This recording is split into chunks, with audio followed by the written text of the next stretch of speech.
yung quote nila na talagang, eto nga, may issue si Senator Coco dito sa ilang programa. Isa rito yung card program na binabanggit. Naalala po ba ninyo, ito last year yata, bandang November, may card program for 10,000 poor and vulnerable. Di ko alam basta nabanggit lang to, Card Smart at, kailan ba yun, 29 ba yun, kapon ba yun? Meron na naman kapon, yung tungkol sa PWD and seniors. So these programs are supposed to be joint initiatives of the Speaker and the DSWD, yung card. So, narinig na ba ninyo nung November yon? Kasi may ganon. 1,000 in cash, 1,000 for a 25 kilo sack of rice. Tapos, may smart internship din. Ito hindi DSWD. Iba pang pinanggalingan ng pera. Nalilito nga ako sa totoo lang. Kung nakakunot ang noon ninyo, mas lalo na mo problema ako. Itong smart may kinalaman sa iba't ibang eskwela na mag-i-internship sa Kongreso. Hindi naman siya bad idea, pero pinagtatakaan lang natin aling department ba yan at saan galing ang budget. Ganon din, itong inanunsyo kahapon ba yon? Narinig ba ninyo ito? Na palalawakin yung discounts ng PWD. Kaya ako na-late kasi nakita ko lang. Sa grocery? Narinig ko lang kahapon, tapos biglang, teka muna, ano nga ba yun? So, yung DTI naman po to, eto yung discount sa groceries and other basic commodities para sa PWD na limited to 65 pesos a week will now become 125 a week or 500 a month. Yun ang intindi ko. At sumang-ayon naman daw yung DTI. Ngayon, pinagtatakahan ko rin kung saan ito manggagaling at talaga bang DTI project to or joint initiative. Kasi hindi naman ako nakikipag-away ulit. At sapat na siguro yung kaaway ko. Kundi, kinakatakutan lang natin na ito ay swak dun sa prohibition. I'm certain that no amounts have so far been released. Gusto nga natin tumulong sa tao, pero nakakapagtaka naman. At kinakatakutan ko, napakalaki ng amount yung 26.7 billion.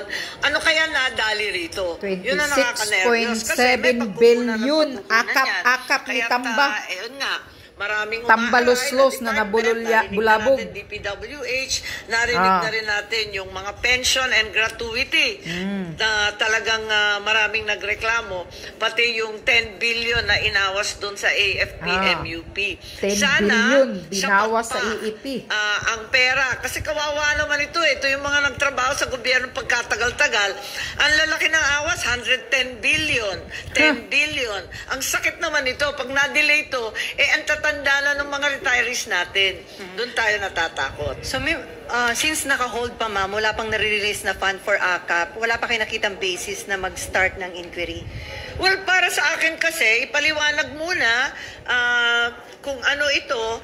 Sabi naman ng iba, expanded AKAP, expanded AIX. Sabi naman ng iba, may rice giving program na parang combination doon sa card. Sabi naman ng iba, magiging LGU ang beneficiary. I think until now we are very, very unclear. So it's important to understand what it actually is. And if it's a congressional initiative, ano ang partisipasyon ng Senado, if at all? Natanong niyo na, sir, ma'am, si Finance Committee Chairman Sani Angara. Ano sabi ni... Natanong niyo na, ma'am? Yeah, tinatanong natin at ang sabi niya, it was a House insertion. Okay, may I? So, that's the reason why I'm saying na siguro yung proseso natin ng pagbabudget kailangan ayusin talaga. Kasi halimbawa, eto nga, yung tinatawag natin bottoms-up budgeting, nakasali yung NGO, civil society, dapat isama na yan sa DBCC pa lamang, kaya nag-file rin ako ng budget modernization at kung ano-ano pang mga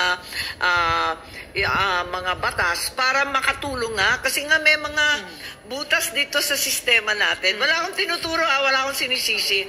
Ang akin lamang, siguro, yung mga NGO at stakeholders, ikonsulta na sa umpisa pa lamang. Tapos, yung simultaneous hearing na ginagawa na by the Senate and the House para hindi tayo gahol sa panahon. Tapos, pirmahan na lang or kinukuha yung e-signature. Para matigil yung ganon, talaga i-diskusyon. Sinasuggest ko rin na yung vice chairman ng iba't ibang committee, mag-usap na kung DSWD, kung COMELEC, kung saan. Walang singitan sa dulo, walang gulatan. Kasi nabubulaga na lang kami sa hulihan. Hindi naman tama yun. Sigurado rin naman ako na sila rin, di nila nabasa one by one. Kasi napakakapal nun at hindi mo naman pwedeng pakialaman lahat.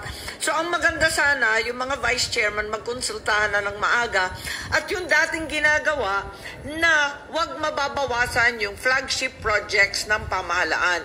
Katulad ng nangyari dito sa Public Works, na yung flagship projects under the foreign assisted, for the first time sa history ng ating bansa, naging zero allocation sa budget. Ngayon, sigurado ako at nakita ako na nagwawala na yung Public Works at humihingi na kasi tinambak na lamang sa program yung maintenance pati ng main highways katulad ng EDSA. So yung mga yan, sana siguro magkaroon ang ating Pangulo tulad ng LEDAC, ilagay doon lahat ng non-negotiable, yung talagang sobrang importante na project na hindi talaga pwedeng maalintala, hindi pwedeng bawasan, higit sa lahat, hindi pwedeng iasa sa savings at unprogrammed. So, yung gusto nyong reform sa budget making process, gusto nyo maipatupad na yan sa 2025? Well, hindi. Papag-usapan natin at I'm sure na maraming suggestion. Alam ko naman marami sa atin talagang gustong baguhin yung ibang sistema. Mismo si Senator Angara, mismo si Senator Cheese, lahat may suggestions dyan Kasi alam naman natin gahol sa panahon, pero at the same time gusto natin that we have a thorough and comprehensive understanding of what enters the budget at wala nang bulagaan sa bandang huli. Okay, Mean. You've seen it already, pero may mga sponsored ad po sa YouTube. I'm sorry? I don't know if you've seen it already, may mga sponsored ad po sa YouTube against you about AKAP na sinasabing nagka-amnesia daw kayo, and the ad almost 2 minutes saying sinungaling daw. Ano na hindi nyo alam about AKAP? Your comment and reaction. Have you seen it, ma'am? Yes, I've been told that I'm being bashed thoroughly by paid ads on YouTube, Facebook, and other platforms. Palagay ko naman napakaliwanag ng statistics at maipapakita naman natin yung DSWD 4-piece budget. Ang tanging ginagawa ko, kasi kung minsan, madalas sabihin na natin, 2021 onwards, talagang hirap ang DSWD na gastusin ang kanilang budget for 4-piece. Kasi nababawasan sila nababawasan, tapos naalintala pa yung listahan 3. So, yun nga, kung bakit pa sila nag-a-ads para banatan ako, Gumagastos, ha?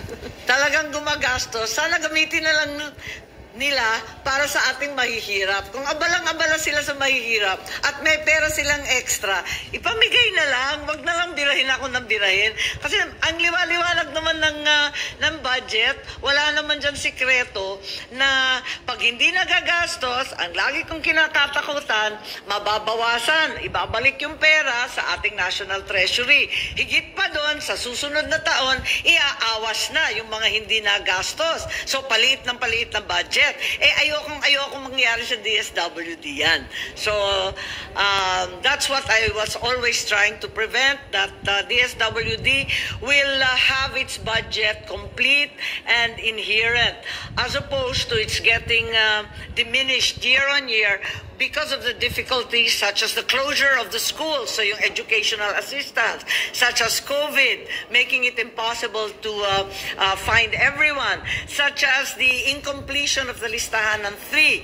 All these things got in the way of so much of the implementation of the 4-piece, and yet we found a way to salvage the budget of DSWD. Kung ako'y binabanatan, ewan ko na lang sa kanila. Talaga, patawarin na lang sila ng Panginoon.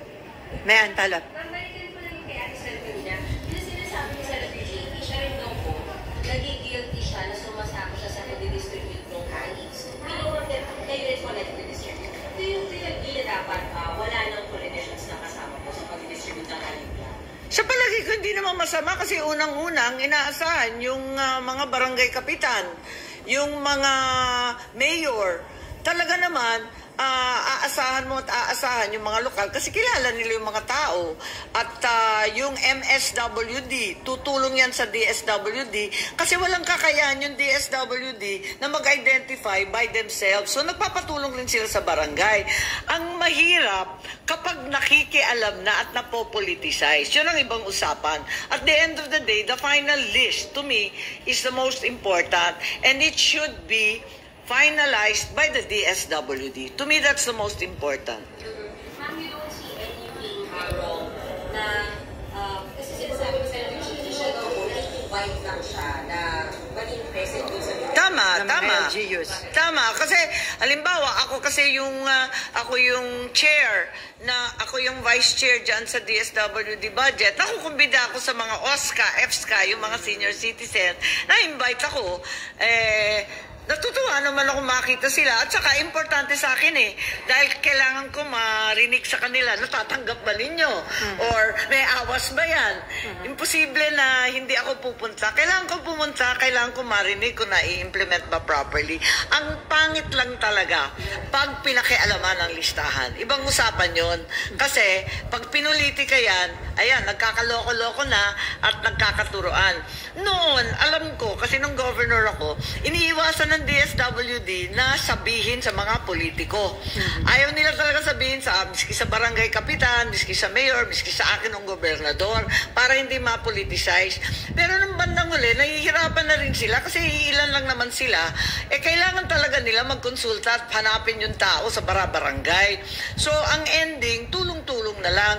Pero sa final listing, ano man ang i-submit at i-approve o ituro ng mga barangay kapitan, mayor, governor at iba pa, sa bandang uli, ang final list dapat nasa DSWD at wag na natin pakialaman. We just submit what we know and that's it.